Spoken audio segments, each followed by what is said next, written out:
In episode 18, we talked to Buddy King from ARB. He shows us the new hydraulic jack that they have and how it is a really big step forward in technology. Plus, we also go to Lacombe Lake, where we kind of walk through our potential new build on the F-150. Jason, Alberta Overland, this is Buddy King. It's a pleasure to meet you, buddy. Hey, Jason, how are you? Absolutely. Looking forward to seeing some of the new products that are coming out and see this really cool high lift. Well, actually, that's an ARB jack. It's hydraulic. The old high lift jacks were all mechanical, and they had, a few little idiosyncrasies, such as the handle could snap up on you. They weren't particularly stable. They had a limited lift height. This one was designed to, alleviate all those issues. So, would you like me to give you a tour of it? Absolutely, if you don't mind. Sure. So, first off, the weight of the jack is around 23 pounds. It can operate up to 48 inches. It's hydraulic and is very easy. That is actually suspending some weight right now, and you can see how easy I can lift that truck. That's right? Awesome. Very easy. And when you let go of the handle, it doesn't want to jump back up, right? So for adjusting, you have a micro adjust here. You can let it down a little bit if you want, or you can drop it in a hurry if you wish through this system here. That's awesome. There are 9 indexes on the jack, so you can place the foot anywhere you want on the jack up to 9 positions. You can go as low as 6 inches if you want to get under something to lift. Well, that's really cool. All right. It's rated to carry up to 4,400 pounds lift, no problem.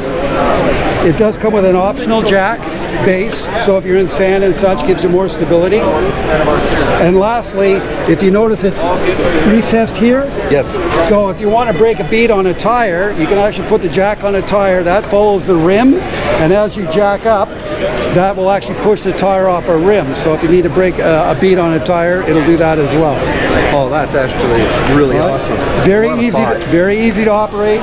Comes in a very secure, very well-built bag. See? Very heavy duty, as you can see. Reflective tape, so it's easy to see in the dark. Absolutely. So that's really cool. I'm very excited, actually. I'm going to be ordering up a few of these. Oh, thank you. I really like them. Really do like these ARB jacks. Something I want to include in my future builds. We do have an F-150 that we're hoping to do a future build on. Getting ideas right now. I have some ideas already on what we want to do, but the ARB jack is definitely something we want to add to it. So that's right. We've got a 2018 F-150. Looking to do a bit of a full-size Overland build on it. Actually pretty excited about this one. We're probably going to do a little bit of a lift on here. What I'm thinking about doing is doing a little bit of a level, put on some more aggressive tires on here. In the back, we're actually going to do a custom design bed rack, and what we'd like to do is actually have it so that the rooftop tent is the same height as the cab. The neat thing is we're also going to integrate storage bins, fuel, well, probably like Rotopax mounts, tool mounts.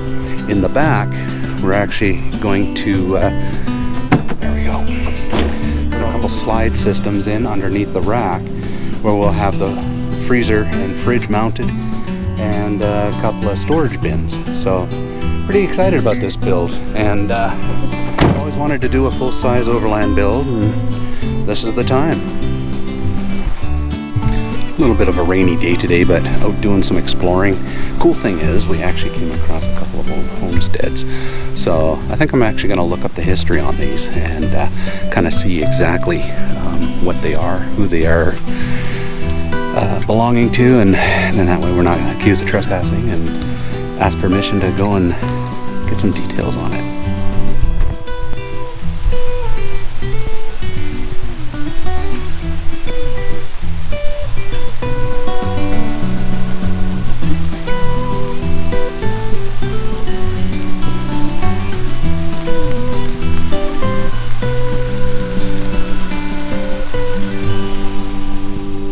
Here at Lacombe Lake, it's part of the Trans-Canada Trail.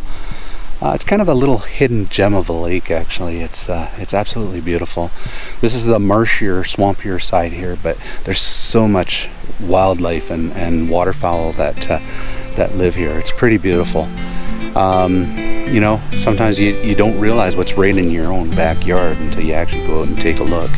Check this out.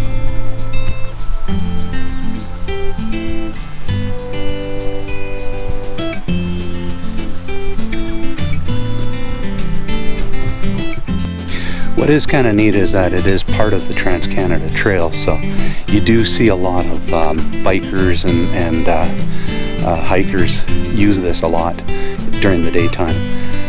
It's all nice and paved. I love how they actually built the wooden walkway here, so you can actually kind of get up and close with the lake. They did a good job on this one. Thinking what I would absolutely love to do is get my kayak out and go out right in between here.